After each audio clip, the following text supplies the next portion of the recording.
no Serviço Nacional de Saúde Britânico, NHS, National Health Service, há um hospital, um serviço, uma clínica em particular, que tratava de problemas que nós identificávamos como sendo disforia de género. E acompanhavam as crianças, portanto, os jovens e crianças e adolescentes nessa circunstância. E começou a verificar-se algo que não pode deixar de ser considerado anormal.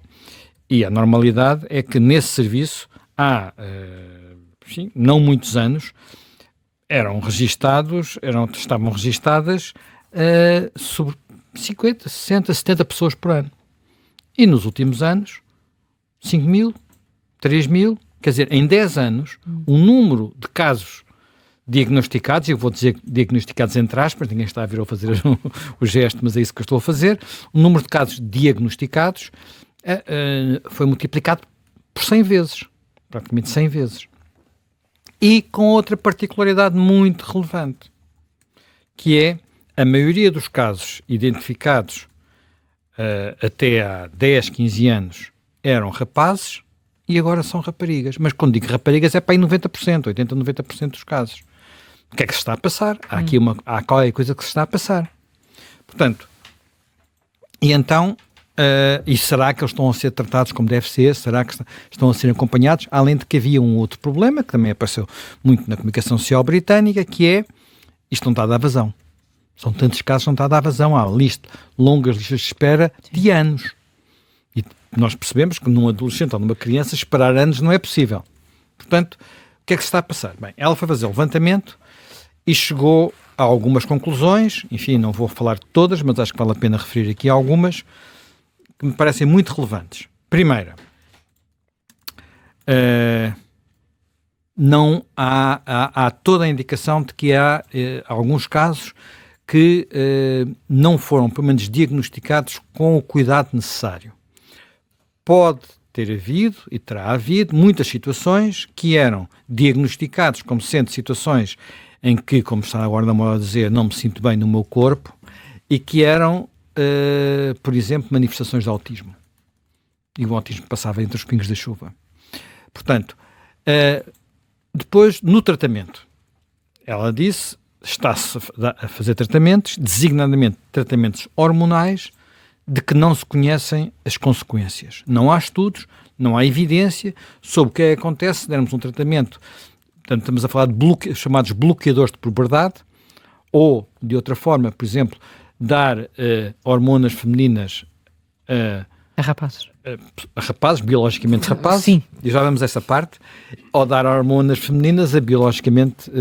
hormonas masculinas a biologicamente raparigas. Portanto, e está-se a fazer isso sem saber o que é que acontece daqui por 5, 10, 15 anos, não só pelo problema da reversibilidade, portanto, aquilo foi uma coisa que alguém que estava confuso e teve aquela questão e de repente descobre que afinal de contas está bem no corpo com que nasceu, e o que acontece, sobretudo se passarmos para uma fase ainda mais radical, que são as cirurgias ou de remoção do pênis ou de remoção, por exemplo, dos peitos, que são talvez as mais comuns.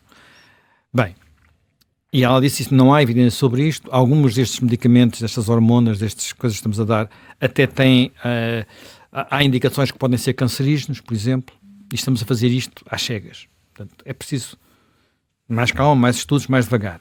E, finalmente, isso é uma outra coisa que também é muito relevante, que é muitos médicos e muitos hospitais e muitos profissionais de saúde disseram: nós não temos calma, não temos condições para fazer diagnósticos pensados, porque qualquer coisa que nós digamos num sentido ou no outro, imediatamente estamos sob pressão, ou porque somos homofóbicos, ou sobretudo, são as situações mais frequentes, que são homofóbicos, ou então por outra razão qualquer. E, portanto, eles sentem uma pressão social e das redes sociais, ou melhor, não é uma pressão social porque não vem bem da sociedade, vem dos ativismos. Quer dizer, e isto é muito frequente, há muitos cartazes, muitas manifestações a dizer isso, às vezes à porta de clínicas, às vezes à porta de órgãos de informação. Vocês não estão a deixar que tratem as crianças e por aí adiante. Bem, portanto, E isto teve um enorme impacto em toda a imprensa, e quando digo toda a imprensa, teve impacto na imprensa mais conservadora, como o Telegraph, mas também na imprensa mais, sei lá, mais esquerdista, como o Guardian. Portanto, todos eles a dizer isto é importante, não podemos ignorar. Pronto. E desse ponto de vista, esta questão é bastante relevante, até porque nós, em Portugal, aprovámos recentemente uma lei sobre conversões, cujo sentido é muito discutível às vezes, porque no limite também interfere com este tipo, pode interferir com este tipo de tratamentos. Bem, na América, inclusivamente, nos Estados Unidos, vi artigos a dizer, será que agora vamos dar atenção a isto? Pronto. Ao mesmo tempo que isto acontece, na América há uma outra discussão. Há uma outra discussão, e eu gostei particularmente, e uma outra discussão porque alguns cientistas, nomeadamente um que eu já vou falar um pouco dele, um que eu gosto bastante, porque leio há muitos anos, chamado Richard Dawkins. Quem é Richard Dawkins? Richard Dawkins é um biólogo, professor em Oxford, que se tornou famoso há uns 40 anos, portanto, porque ele e um outro biólogo chamado Edward Wilson publicaram estudos sobre a genética dos insetos e foi aí que nasceu a chamada sociobiologia. Portanto, o Edward Wilson publicou o estudo mais académico, mais pesado, a sociobiologia, ainda hoje é um livro de referência, e Richard Dawkins publicou um outro que pôs as pessoas com os nervos à flor da pele, chamado o gene egoísta. Eu devo dizer que, olha, isto é tão antigo que uma das primeiras coisas que fiz quando cheguei à faculdade, portanto, ainda foi nos anos 70, foi participar num debate, ou melhor, assistir a um debate, eu não participei, como é óbvio, era um miúdo, assistir a um debate para colocar no pelourinho estas teorias. Com professores da Faculdade de Ciências de Lisboa. Colocar no pelourinho estas teorias porque, no fundo, a genética sempre teve problemas com os setores mais que olham para estas coisas de forma muito ideológica. A genética foi proibida pelo Stalin. Com a influência do social, é isso? Exatamente, porque a genética, de alguma forma, é a lei do determinismo, aquilo que é determinado pelos nossos genes. E, portanto, é uma coisa que, por exemplo, o Stalin detestava. Ele perseguiu os geneticistas e, portanto, isso teve consequências dramáticas na agricultura soviética, e de vez em quando isto regressa. E esta ideia de que o gene... Eu não vou agora entrar no explicar qual é o princípio da sociobiologia, do gene egoísta, é muito interessante. Quem quiser Google, eu tento encontrar um pouco isso. Hoje em dia é completamente aceito.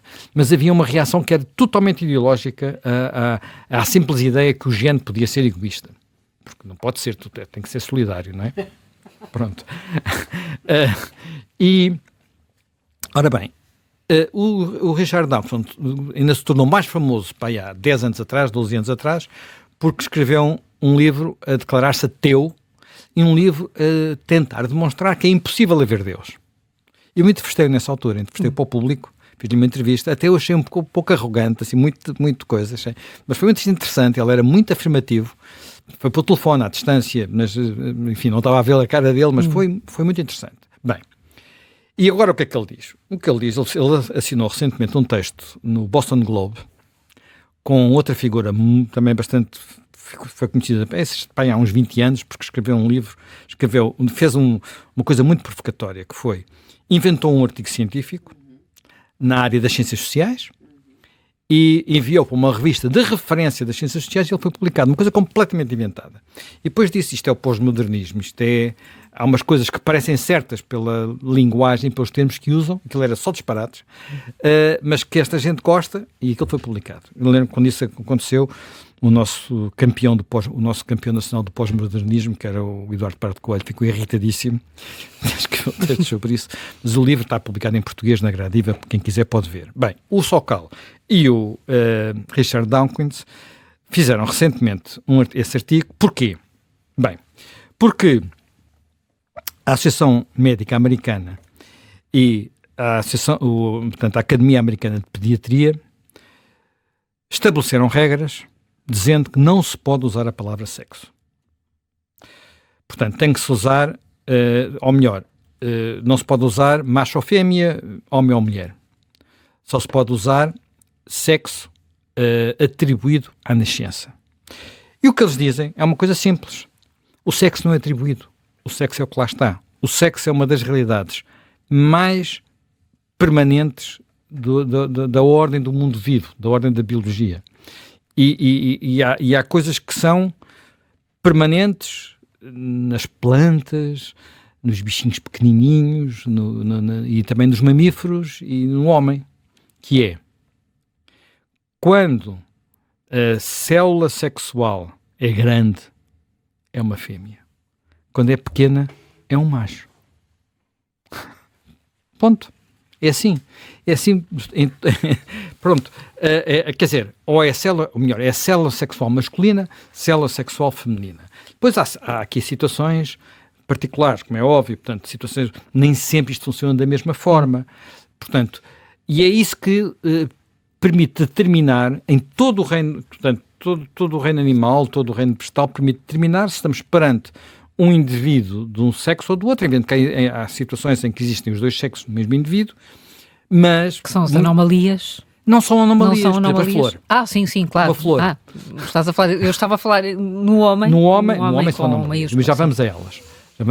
Mas uma flor, flor claro. Tem lá, e quer dizer, se tu reparares, aquilo que nós estudamos na biologia, enfim, quando dissecamos uma flor, o que é grande, o óvulo, é o equivalente ao óvulo, quer dizer, ao óvulo das senhoras, não é? Eu não sei se vocês percebem, mas isto para a minha geração é uma regressão civilizacional. Eu tive não sei quantas aulas de moral e religião em que nós dizíamos que queríamos ter sexualidade e aquela pobre mulher, que enfim, coitada, eu percebo perfeitamente, punha-se a desenhar flores no quadro, não é? E nós fartíssimas de flores, fartinhas, nós sabíamos tudo. Agora repara. Havíamos de lá voltar. Isto é uma sina. Não sei o que ela dizia, dizia sobre as flores. Senhora. Mas repara, os estames e o pólen corresponde ao esperma, de alguma forma, enfim, não é? Eu estou a corresponder, não é exatamente igual. E com esta particularidade, porque é que, ainda há bocado estavas a falar de abelhinhas, não sei porque é que falaste de abelhinhas hoje de manhã, porque foi antes de eu começar a ouvir a rádio. Bem, mas quando nós temos, há flores que aceitam o seu próprio pólen, mas aquilo que é mais frequente é teres que ter insetos que fazem a chamada polinização cruzada, portanto levam o pólen de umas flores para outras. Bem, e isto é que é a razão de ser da chamada reprodução sexuada, reprodução com sexos.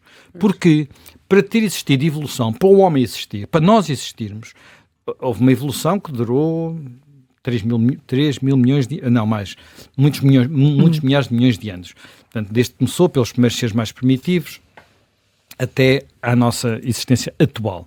Portanto, e isso acontece porque, através da reprodução sexuada, há, em cada geração, uma mistura de genes. Portanto, os genes do pai e da mãe. Pronto. Dos progenitores, se não se quiseres usar o termo pai e mãe. E essa mistura é que permite criar populações diversas que depois, em situações de stress, os mais aptos sobrevivem. E estou a reproduzir uma frase quase igual ao Darwin. Bem, portanto, eu não posso ignorar isto, não posso fingir que estas coisas não existem. Agora, isto é a existência de, portanto, células sexuais. Portanto, agora uma pessoa ser macho ou fêmea pode não ser determinada de alguma forma pelos cromossomas que essa pessoa tem. E aí, de facto, como isto há um processo de transmissão, a meiose, que também aprendemos, a mitose e a meiose, que também aprendemos na escola, as pessoas sabem dessas coisas. Portanto, às vezes ocorrem erros. Agora, vamos lá ver, que situações é que habitualmente são essas situações de erros? E qual é a sua probabilidade de ocorrência? Eu vou citar aquelas que são mais frequentes, já te vou dizer quais são as frequências. Há o chamado síndrome de Klinefelter, e o síndrome de Klinefelter são pessoas que têm 2 cromossomas X e um cromossoma Y. Por regra, têm um fenótipo, portanto, isto é, um corpo de homem, podem ou não têm dificuldade na reprodução, é difícil reproduzirem-se, mas podem ter o corpo do homem, de resto, inclusivamente, praticarem-se atos sexuais. Pronto. Portanto, um corpo funcional. Corpo funcional. Correspondem a um nascimento em cada 1000. 1 em 1000. Depois há outras que são muitíssimo mais raras, que são o síndrome de La Chapelle, portanto, em que são 2 cromossomas X, mas com o corpo de homem, e isso em parte acontece porque num dos cromossomas X está o gene que veio do cromossoma Y. Portanto, naquele processo também houve ali uma troca, digamos assim, coisa que não correu bem. E depois também há o síndrome de Swyer. Este é 1 em 33 mil. 1 em 33 mil casos. E depois um síndrome de Swyer, que é mulheres XY, portanto, com o corpo de mulher, mas XY, mas sem ovários. Portanto, nascem com o corpo de mulher, mas não têm ovários. Portanto, e aí é 1 em cada 200 mil. Portanto, há de facto casos muito raros, em que estas coisas acontecem. E às vezes, repara, em alguns destes casos, nunca se descobre sequer durante a vida. É uma pessoa que é infértil. Antes de haver análise genética, não se descobria que havia ali um gene a mais, quer dizer, um cromossoma a mais ou um cromossoma a menos. Na própria definição do sexo, por exemplo, no nosso caso, homens e mamíferos, nós somos XY, os homens, e as mulheres XX, portanto os 2 cromossomas grandes, um cromossoma grande e um cromossoma pequeno. Se formos para os pássaros é ao contrário. Mas o que é que, portanto, não são os cromossomas que determinam se tu és macho ou fêmea, é a tua célula sexual, o tal, aquela coisa, e isso vais por aí abaixo, é sempre assim, nos peixinhos, por aí abaixo, até mesmo ao princípio de tudo. Exceto quando não há reprodução sexuada, porque nós também temos situações em que não há reprodução sexuada, as bactérias ou os vírus não têm a reprodução sexuada. Bem, portanto, isto não é, haver sexo não é uma coisa dos homens, não é uma invenção, não é uma coisa que nós atribuímos à nascença. Portanto, agora é evidente que há situações, umas determinadas pela biologia e outras que não se sabe exatamente porquê, que podem levar a que as pessoas não se sintam bem no seu corpo. E não se diz que isso não existe. Não se diz que isso não existe. Isso pode existir e isso tem que merecer atenção porque são situações que causam stress. Agora, quando de repente se considera que isso é quase que a normalidade, eu estava a ler um dos textos que achava graça. Aqui há 15 anos, quando eu era miúda, era um texto de uma senhora que escrevia, já não sei em que jornal. Quando eu era miúda, o problema era a anorexia, que era sobretudo um problema de raparigas. Depois veio a bulimia, continua a ser sobretudo um problema de raparigas. E a seguir foi, de repente havia... Não, a bulimia tem a ver com a obesidade, mas não é? A obesidade... Sim. A obesidade ainda é um problema, pronto. Mas e depois, de repente, havia uma epidemia de raparigas que se começavam a cortar. Sim, portanto, isto aconteceu na altura em que as minhas filhas andavam na escola. E agora, de repente, há uma epidemia de raparigas, continuam a ser raparigas, estamos a falar de uma mulher que tem filhas, a dizer agora há uma epidemia de raparigas que querem mudar de sexo. E que não se sentem bem no seu corpo. E até que ponto é que isto não tem a ver com nada especial, exceto com... com stress próprio da puberdade, stress próprio da mudança de idade, stress próprio portanto, e influência daquilo do que há à volta do ambiente. E da relação com o corpo, no fundo. E da relação com o corpo, muitas vezes de dificuldades em lidar com muitas vezes nós lidamos mal com o nosso corpo, independentemente do sexo do corpo, é porque não gostamos do nariz, não gostamos do olho, não gostamos da sobrancelha, não gostamos de outra coisa qualquer, não é? Se nós consultarmos os boletins sobre a saúde adolescente, encontramos várias patologias e algumas delas que me parecem ser preocupantes, até porque estão em crescimento. Por exemplo, problemas de audição, por causa de se andar com fones, problemas de visão e obesidade generalizada. Ou seja, não é o problema das miúdas que há alguns anos achavam que estavam gordas e não é isso, é mesmo obesidade. E se nós olharmos para os miúdos hoje, percebemos que eles de facto estão gordos. E sim, é o que está nos boletins. Já não é só o leitinho e o iogurte, porque ao tomarem fez com que os portugueses crescessem para aí 10 centímetros, não sei qual é a média exata, deve andar à volta disto. Não se mexem. É mais do que isso, é mais outras coisas. É que eles de facto não se mexem. Não se mexem nada, e se mexem e caem ao chão e magoam o joelho, É um drama, não é? E é isso que se encontra, porque são feitas pela Sociedade Portuguesa de Pediatria, por consultas de adolescente, estão lá as patologias, as coisas diversas de que sofre, e claro, também há depressões e problemas de género, mas aquilo que eu encontrei mais transversalmente são, de facto, referências a estas questões e depois também muitas questões que afligem imensos os miúdos e as miúdas naquela idade, que é as questões do acne, por exemplo. Sim, o acne é uma coisa das mais frequentes em toda... que é real, e que é muito real, e agora esta questão... E muitas vezes, reparem, em muitas famílias, ou até em muitas famílias que hoje, muitas delas são desestruturadas, há stress na própria família, quer dizer, não estou a dizer que tenham... mesmo as famílias antigas às vezes não pareciam estruturadas e eram ainda pior que isso. Portanto, não estou só apenas a dizer que há um ambiente que é muitas vezes complicado e não se sabe sequer com quem falar. Portanto, que é um dos problemas, todos nós sabemos, todos nós eu já fui pai, agora os meus filhos já estão crescidos, mas todos temos noção que às vezes há esse problema de conseguir falar.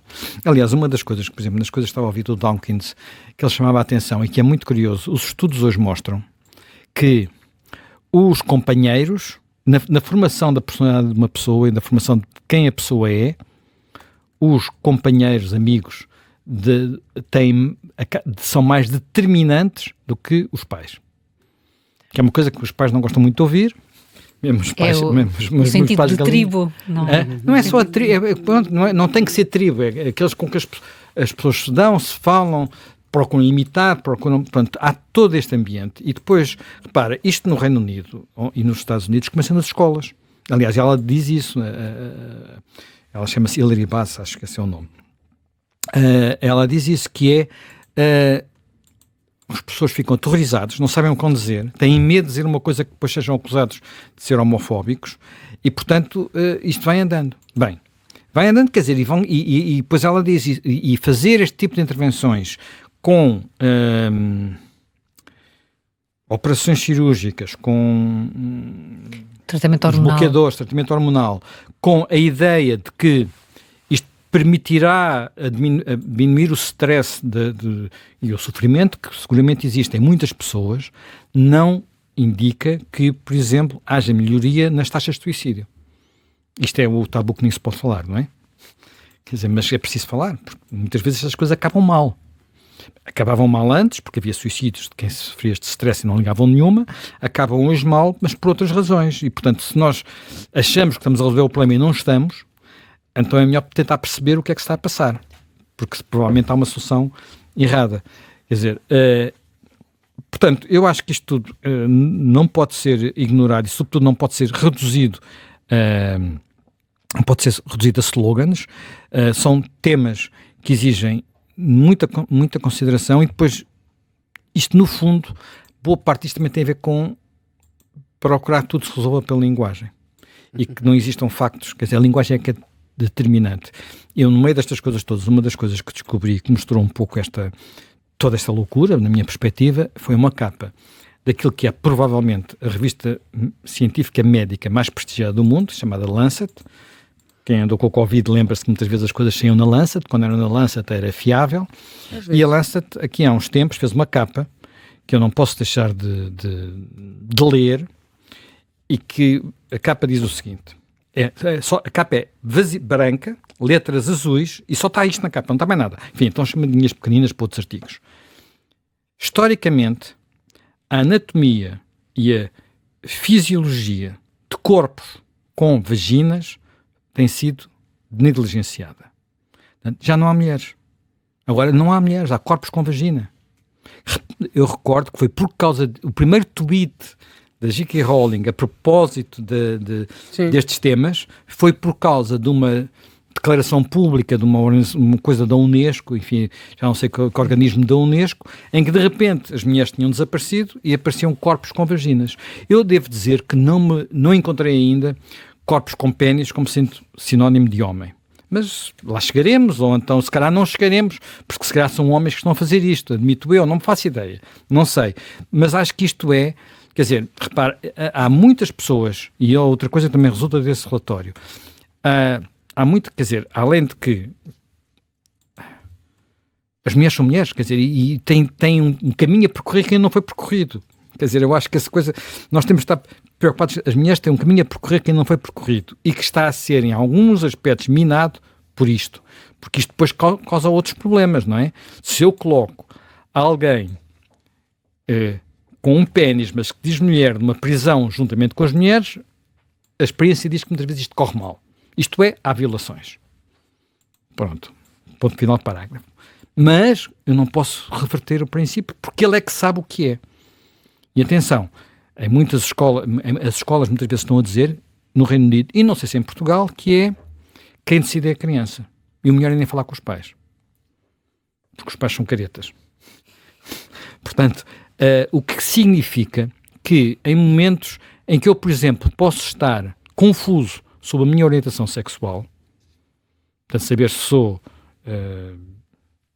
pronto, sobre a minha orientação sexual, que é uma coisa que eu diria, não diria que seja, acontece com toda a gente, mas acontece com muitas pessoas, de repente dizerem-me, não, tu és transexual. Mas porquê? É apenas uma questão de orientação sexual, de preferências sexuais. Não tem a ver com eu sentir-me mal com o meu corpo. Tem a ver com uma coisa diferente. E os próprios movimentos, enfim, que não ficam aterrorizados com o resto deste discurso, muitos gays e lésbicas estão a dizer, atenção, que também estão a vir contra nós, não é? Porque, no fundo, isto também é contra nós, é contra as pessoas poderem afirmar-se naturalmente, estão a ser canalizadas, orientadas num determinado sentido. Portanto, eu creio que isto, da forma como está a seguir, e com este tipo de abordagem, vai acabar, porque acontece sempre nestas situações, por ter uma reação contra, que depois acaba por ser pior. Há coisas nos tribunais dos Estados Unidos que já são duvidosas em sentido contrário. Uma delas chegou ao Supremo Tribunal, que não chegou, o Supremo Tribunal pronunciou sobre ela ontem, tem a ver com uma... agora estou-me a lembrar, tem uma lei de um Estado, que agora não me recordo qual é o nome do Estado. Portanto,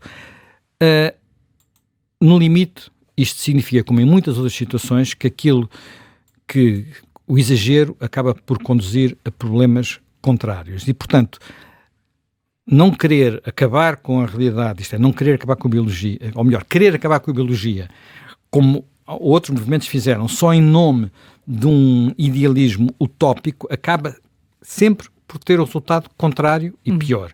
E, portanto, quer no que diz respeito às pessoas, aos tratamentos que elas têm, não é? Portanto, quer no que respeita também à forma como outras minorias ou outros setores da sociedade que não têm tido atenção como deve ser, e, portanto, falo das mulheres, não dos corpos com vagina, portanto, merecem e têm que ter. Portanto, eu creio que nós temos de discutir isto sem medos, sem receios e sem preconceitos, de um sentido ou de outro.